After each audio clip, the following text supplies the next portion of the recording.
స్టాక్ని pick చేసే ముందు ఈ 3 రేషియోస్ మనకు తెలిసి ఉండాలి. అందులో first one ROE, return on equity. Return on equity share holders invest చేసిన అమౌంట్ మీద కంపెనీ ఎంత ప్రాఫిట్ జనరేట్ చేస్తుందనే దాన్ని చూపిస్తుంది.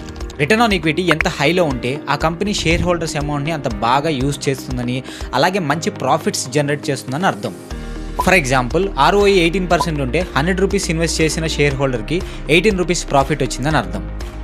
సెకండ్ రేషియో డెప్ట్ టు ఈక్విటీ. డెప్ట్ అంటే లోన్. ఒక కంపెనీ లోన్స్ మీద ఎంత డిపెండ్ అయి ఉందనే దాన్ని ఇది రిప్రజెంట్ చేస్తుంది.